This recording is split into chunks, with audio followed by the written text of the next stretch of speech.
Max TV ప్రేక్షకులకు నమస్కారం.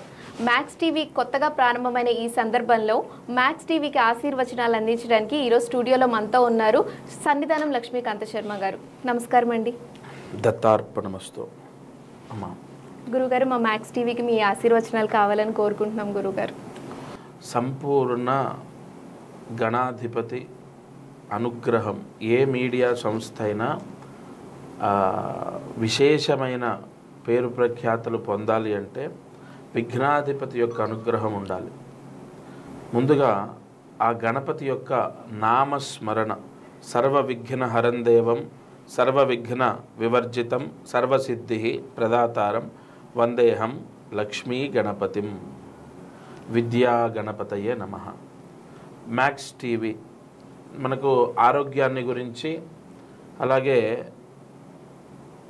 ఈ మానవాళి భక్తి యోగాన్ని ఒక ఆయుధంలా, ఒక ఔషధంలా తీసుకొని భక్తి, శక్తి, దైవము అని ఒక నమ్మకంతో ప్రయాణిస్తుంటారు. అందుకే మ్యాక్స్ టీవీ సంస్థ వాళ్ళు డివోషనల్గా కొన్ని మానవాళి అంటే ప్రజలు, భక్తులు ఎవరైతే ఉంటారో, ఈ మ్యాక్స్ టీవీని వీక్షించేవారు ఎవరైతే ఉంటారో అందరూ కూడా సంపూర్ణ దైవానుగ్రహం కలగాలి వాళ్లకు అనేటటువంటి సంకల్పంతో ఈ సంస్థ వాళ్ళు భక్తి, అలాగే entertainment, news, max TV, health ఇలా ఒక 4 ఛానళ్ళని స్థాపించడం జరిగింది. సంపూర్ణ అంటే మా ఆశీస్సుల కన్నా కూడా మాలో ఉన్నటువంటి మంత్రాధీనంతు దైవతం. ఏ గురువు అయినా ఆశీర్వచనం చేసినప్పుడు ఆ ఆశీర్వచనం ఎలా ఫలిస్తుంది అంటే ఆ గురువులో ఉన్నటువంటి తపస్సు, ఉపాసనా బలం తప్పకుండా సంరక్షిస్తుంది. సంపూర్ణ గణపతి అనుగ్రహంతో పాటు నేను దత్త ఉపాసకుడిని. ఆ దత్తానుగ్రహంతో కూడా మీరు స్థాపించినటువంటి ఈ ఛానల్ అభివృద్ధి అవ్వాలమ్మా మనస్ఫూర్తిగా కోరుతున్నాను. జై గురు దత్తాత్రేయ. ధన్యవాదాలు గురుగారు. గురుగారు, ముందుగా మీరు ఎన్నో వీడియోలు, నలుగురికి ఉపయోగకరమైన వీడియోలు మీరు ఎన్నో చేసుకుంటూ వస్తున్నారు, చెప్తున్నారు. అలాగే ఇప్పుడు మన ఛానల్ ప్రారంభమైంది కాబట్టి ముందుగా ఒక శుభకరమైన ఒక విషయంతో మొదలు పెడదాం. కాబట్టి వివాహ యోగం కోసం అసలు ఎటువంటి పరిహారాలు పాటించాలి తెలియజేస్తారా గురుగారు? వివాహ యోగము వైవాహిక జీవితానికి మూలాధారం. భారతీయులం మనము ఆచరించేటటువంటి అతిపెద్ద ఆచరణ, కట్టుబాట్లు వివాహము, మాంగళ్య ధారణ ఇత్యాది క్రతువులు.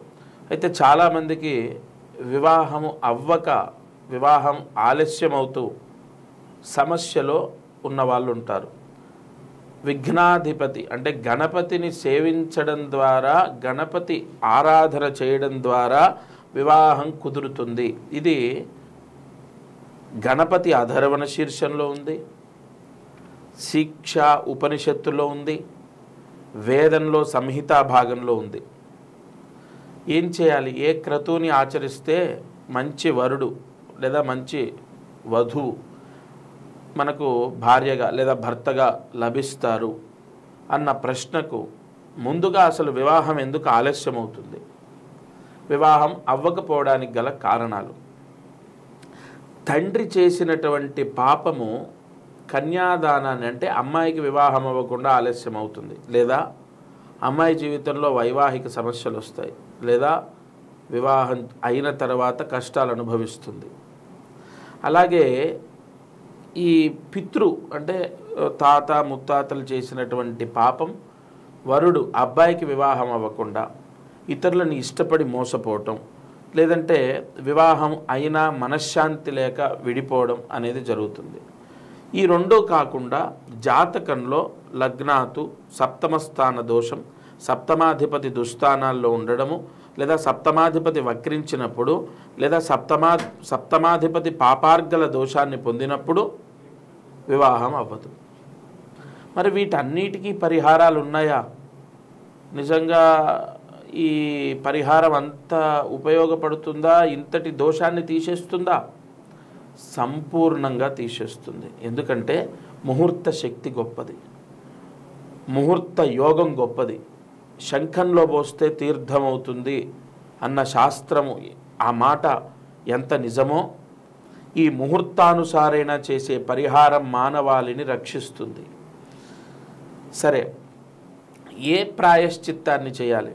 ద్వాదశి మంగళవారం. గుర్తుపెట్టుకోండి, నెలకు 2 సార్లు ద్వాదశి వస్తుంది. ద్వాదశి మంగళవారం కలయిక వచ్చినప్పుడు గణపతి అష్టోత్తరాన్ని పారాయణ చేస్తూ ఓం విఘ్నాధిపతయే నమః, సుముఖాయ నమః, ఏకదంతాయ నమః, కపిలాయ నమః, గజకర్ణికాయ నమః, ఇలా నామాలు ఉంటాయి. గణపతి అష్టోత్తరం పారాయణ చేస్తూ ఎర్రటి అక్షతలు, ఎరుపు అక్షతలు అంటే ఏంటండి? అవేమీ సృష్టింపబడ్డవి కాదు. మామూలుగా బియ్యంలో కుంకుమ వేసి కొన్ని నీళ్లు పోసి కలపాలి. ఎప్పుడైనా అక్షతలు కలుపుకోవడము నూనె వేసి కలుపుతూ ఉంటారు. అలా నూనె కానీ నెయ్యి కానీ వేసి కలిపితే అవి తలంబ్రాలు అవుతాయి, అక్షతలు కావు. అక్షతలు ఎప్పుడూ జలము, ఆ కొన్ని నీళ్లు పోసి కలపాలి, అప్పటికప్పుడు కలుపుకోవాలి. చాలామంది ఏంటంటే అక్షతలు కలిపి డబ్బాలో పెట్టుకుంటారు పూజా గదిలో, అవే పూజ చేస్తూ ఉంటారు. గంధము కానీ అక్షతలు కానీ పసుపు కానీ ఏ రోజుకు ఆ రోజు తడుపుకొని ఏ రోజుకు ఆ రోజు వాడుకోవాలి. సరే, ఇక విషయానికి వస్తే ఈ అక్షతలు ఎరుపు రంగులో ఉన్నటువంటి అక్షతలు, బియ్యంలో కొంచెం కుంకుమ వేసి నీళ్లు వేసి కలిపిన అక్షతలతో అష్టోత్తర పూజ చేయాలి గణపతికి. గణపతి ఎక్కడ దొరుకుతుంది? ఎక్కడే ఉంటే మన ఇంట్లోనే ఉన్న పటం, మన ఇంట్లో గణపతి పటం ఉంటుంది, విగ్రహం ఉంటుంది. ఖచ్చితంగా గణపతి రూపం లేని ఇల్లు ఉంటుందా? కాబట్టి ఆ పటానికే అక్షతలతో ద్వాదశి మంగళవారం కలయిక ఉన్నప్పుడు రాహుకాలంలో పూజ చేయాలి. ఇది చాలా ఇంపార్టెంట్, ఇది అద్భుతమైన రహస్యం. రాహుకాలం ఎప్పుడు? మంగళవారంలో 3 నుంచి 4:30 మధ్యలో సాయంత్రం. ఈ 3 గంటల నుండి 4:30 మధ్యలో రాహుకాలంలో గణపతి అష్టోత్తరం చదువుతూ గణపతికి ఆ ఎర్రటి అక్షతలు, రక్తవర్ణంలో ఉన్న అక్షతలతో పూజ చేయాలి. అయితే కొంతమంది సందేహం ఏమిటి అంటే, అయ్యా మరి మేము ఈ గణపతి అష్టోత్తరం చదవలేము, నోరు తిరగదు, చదువు రాదు, లేదా మీరు చెప్పినట్టుగా స్పష్టంగా గణపతి నామాలు మేము పలకలేకపోతే ఏమీ కంగారు లేదు. యూట్యూబ్లో గణపతి అష్టోత్తరం వినండి. వింటూ అంటే ఆ అష్టోత్తరం పారాయణ అవుతూ, ఇప్పుడు బ్రాహ్మలు సత్యనారాయణ స్వామి వ్రతంలో మంత్రాలు చదువుతుంటే మనం ఎలా పూజ చేస్తాం? ఆ పూజా ఫలితం మనకు రాదా? మనకే వస్తుంది. అలాగే యూట్యూబ్లో ఆ గణపతి అష్టోత్తరం ప్లే చేయండి, అది వింటూ ఆ ఎర్రటి అక్షతలతో గణపతికి పూజ చేయండి. వివాహం కానటువంటి వాళ్ళు, వధువు లేదా వరుడు, అమ్మాయి లేదా అబ్బాయి చేయాలి. గురుగారండి మా అబ్బాయికి ఇవన్నీ నమ్మకాలు లేవు, వాళ్ళు నమ్మరు, లేదా మా అమ్మాయి అంత శ్రద్ధ పెట్టి చెయ్యదు, మీరు చెప్పిన ముహూర్తం ద్వాదశి మంగళవారం అంటే అది ఎప్పుడు వస్తుందో ఆ వచ్చిన రోజు వాళ్ళకు కుదరకపోతే, అమ్మాయికి ఏదైనా ఇబ్బంది వస్తే, లేదా అమ్మాయి ఆఫీస్లో ఉంటే, లేదా చెయ్యకపోతే కుదరకపోతే, అక్కడ కూడా ఋషులు మనకు ఆల్టర్నేట్ అంటే ఒక అవకాశాన్ని ప్రసాదించారు. కన్యాదానం చేసేటటువంటి తల్లి కానీ తండ్రి కానీ చేస్తే గోత్రం చెప్పి అమ్మాయి పేరు లేదా అబ్బాయి పేరు, ఎవరికైతే పెళ్లి కావాలో గోత్రం చెప్పి వాళ్ళ పేరు చెప్పి ఎవరైతే తల్లి కానీ తండ్రి కానీ పూజ చేస్తారో ఆ పూజ చేసిన అక్షతలు వాళ్ళ శిరస్సున వేస్తే చాలు, తప్పకుండా 3 మాసాల్లో వాళ్ళకు వివాహం కుదురుతుంది. ఇంతటి అద్భుతమైన పరిహారం నమ్మకంతో భక్తితో మీరు చేసి చూడండి. సంపూర్ణ గణపతి అనుగ్రహంతో వివాహం కుదిరే అవకాశం ఉంటుంది. దత్తార్పణమస్తు.